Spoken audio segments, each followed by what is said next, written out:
Assalamualaikum warahmatullahi wabarakatuh. Kembali lagi dengan saya Missy Dewi Suryani dengan NIM 2000-2010 Prodi Administrasi Pendidikan Universitas Negeri Padang. Dalam mata kuliah Manajemen Humas yang pastinya dengan Bapak Dr. Hanif Al-Qadri. Dan kali ini saya akan menganalisis tentang perkembangan public relation dan manajemen humas secara internasional ataupun yang bisa kita lihat dari perkembangan di Indonesia. Nah, yang jelas gini, satu alasan, satu segmen yang harus kita pahami bahwa hubungan masyarakat atau public relation itu adalah satu usaha yang memang sengaja dilakukan bahkan direncanakan secara detail, berkesinambungan, untuk menciptakan saling pengertian, saling pemahaman antara lembaga dengan masyarakat atau publik dari lembaga atau organisasi tersebut. Ya, publiknya itu publik internal maupun eksternal. Jadi yang harus kita garis bawahi adalah satu proses perencanaan untuk menciptakan hubungan yang baik atau saling pengertian, saling secara berkesinambungan antara kedua belah pihak ini, lembaga dengan publiknya atau masyarakat secara umum.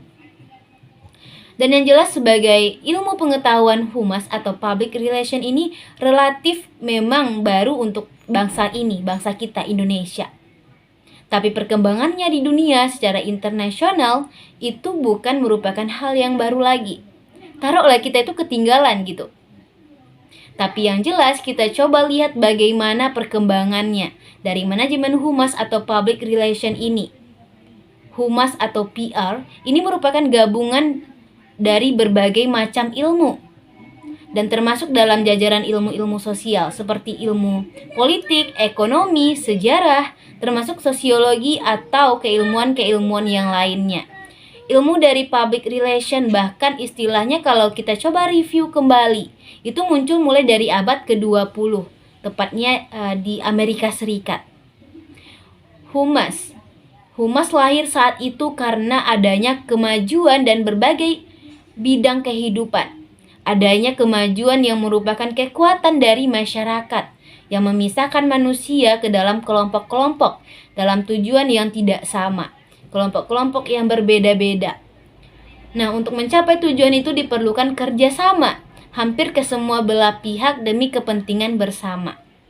Sebelum kita coba revolusi industri di Amerika, sebenarnya kalau mau jujur, ketika kita coba olah kembali secara detail persoalan atau keilmuan dari keumasan atau bahkan public relation ini, justru sudah ada sebenarnya, sudah ada cikal bakalnya atau muncul dan bahkan sudah ditetapkan berabad-abad yang silam. Misalnya, penyambutan yang dilakukan oleh Ratu Balkis terhadap Nabi Sulaiman dengan upacara yang sangat meriah karena kedatangan tamu yang istimewa. Sehingga kita dapat menyimpulkan bahwasannya humas, public relation, punya prinsip, punya fungsi untuk menumbuhkan relasi yang baik antara setiap komponen-komponen masyarakat, menumbuhkan motivasi-motivasi yang ada, dan menjadi proaktif. Nah, public yang dimaksud di dalam PR atau public relation ini adalah kelompok atau publik yang terkait pelaksanaan fungsi-fungsi kehumasan atau PR, public relation. Dalam sejarah perkembangannya, public relation yang dipelopori. Jadi kalau ditanya sekarang siapa Bapak Public Relation Internasional? I feel it betterly atau I feel it. Disebut sebagai the father of public relation. Itu sekitar tahun 1905 atau tahun 1906. 1906. Nah, Aifili pada saat itu berhasil menanggulangi yang tadi kita perbincangkan, kelumpuhan industri batu bara yang saat itu hampir terjadi di Amerika Serikat. Bahkan cikal bakal munculnya keilmuan public relation atau kehumasan ini memang di Amerika Serikat dan dipelopori oleh the father of public relation yang bernama Aifili.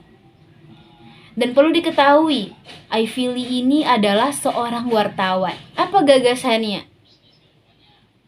Gagasan dan pemikiran Lee pada saat itu dalam pengembangan, pembaharuan itu dinamakan The Declaration of Principle. Jadi ada prinsip-prinsip yang dideklarasikan. Prinsip-prinsip kehumasan atau public relation yang intinya tidak diabaikan dalam proses. Sekarang kita lihat bagaimana gambaran atau kronologis dari perkembangan PR atau public relation atau humas di dunia. Pada tahun 1865 atau pada abad ke-19, publik masih dianggap tidak punya kepentingan untuk industri atau lembaga atau perusahaan atau organisasi, baik publik internal dan eksternal, dianggap bodoh karena tidak memberikan warna dan pengaruh apapun dalam mengembangkan dan mengambil kebijakan atau besarnya sebuah lembaga. Kemudian berkembang 1900 sampai 1918, itu publik mulai diberi informasi, dilayani pasca terjadinya revolusi industri tadi. Kemudian 1918 sampai 1945, publik diberikan pendidikan dan mulai dihargai dan mulai diberikan tempat. Dan tahun 1945 di New York atau di Amerika, public relation mulai dianggap sebagai atau mulai muncul sebagai sebuah pendidikan tinggi resmi. 1928 kalau di Belanda, studi pendidikan public relation sudah mulai, masih pendidikan tinggi dan bahkan minimal secara merata di Belanda jadi fakultas ke-PR-an atau fakultas public relation. Bahkan hampir seluruh fakultas menjadi mata kuliah wajib. Public relation menjadi mata kuliah wajibnya. Kemudian tahun 1945 sampai 1968, publik mulai terbuka dan mulai paham dan mengetahui hal-hal yang sebenarnya penting memahami dan mempelajari ilmu ke-PR-an, public relation, sehingga ini punya potensi yang besar. Dimanapun posisi mereka berada, keilmuan public relation menjadi dasar berpijak dalam mengembangkan lembaga atau usaha yang mereka buat. Maka di tahun 1968, Belanda mengalami perkembangan yang sangat pesat. Sedangkan di Amerika itu justru stabil saja. Tahun 1968 sampai perkembangannya di tahun 1979, publik mulai dikembangkan di berbagai bidang terkait dengan keilmuan public relation. Artinya hampir semua sektor mulai mengerti dan memahami betapa pentingnya sebenarnya keilmuan dan strategi-strategi, cara pandang, cara berpikir dari konsep kehumasan atau public relation untuk keseluruhan aspek kehidupan, khususnya dalam lembaga atau organisasi atau perusahaan. Tahun 1979 sampai tahun 1990, profesional atau internasional mulai memasuki globalisasi dalam perubahan mental dan kualitas. Jadi ini sudah mulai establis, artinya tidak satu pun lagi manusia yang ada di negara-negara hebat tadi itu yang tidak kenal, yang tidak memahami, yang tidak memiliki keilmuan humas atau public relation. Dan 1990 sampai sekarang, itu yang terakhir, satu yang jelas adalah terjadinya perubahan mental, kualitas, dan pola pikir juga termasuk sudut pandang dan pola perilaku secara nasional atau internasional. Yang kedua adalah membangun kerjasama secara lokal. Setiap orang, setiap lembaga mulai menyadari bahwa perlu adanya kerjasama lokal, nasional, apalagi internasional. Dan yang terakhir ialah membuat setiap orang itu saling belajar, apakah di bidang politik, ekonomi, sosial budaya, iptek, sesuai dengan kebutuhan era global tadi. Muncul di pikiran kita, bagaimana ya perkembangan public relation di Indonesia? Meski terlambat, tidak sedikit sih keterlambatannya pada saat orang sudah mulai mengenal public relation. Di tahun 18.800-an, kita baru paham dan mulai masuknya di Indonesia itu tahun 1944. Pada saat ahli Dahlan Konvensi Humas di tahun 1944. Artinya pada saat itulah sejarah humas di Indonesia. Pada tanggal 18 Agustus 1945, ketika Bung Karno memutuskan sidang PKI, ketika memberikan keterangan melalui pres. Nah, pada saat itulah sebenarnya di Indonesia mulai digarisbawahi, mulai dikenal perkembangan public relation. Menurut M. Linggar menyatakan bahwa praktek humas itu sebenarnya sudah ada sejak zaman Mataram. Sudah ada sejak penambahan Senopati mengumumkan bahwa ia dan keturunannya merupakan pasangan dan mendapatkan lindungan dari Ratu Laut Selatan, Nyai Roro Kidul. Pasca proklamasi tahun 1945, mereka memanfaatkan banyak sekali media, khususnya radio dan televisi. Kemudian tahun 1962, itu dianggap cikal bakal pembentukan humas secara resmi melalui Presidium Kabinet Perdana Menteri Juanda. Jadi cikal bakal pembentukan humas secara resmi di tahun 1962 itu resmi dilakukan melalui Presidium Kabinet Perdana Menteri Juanda.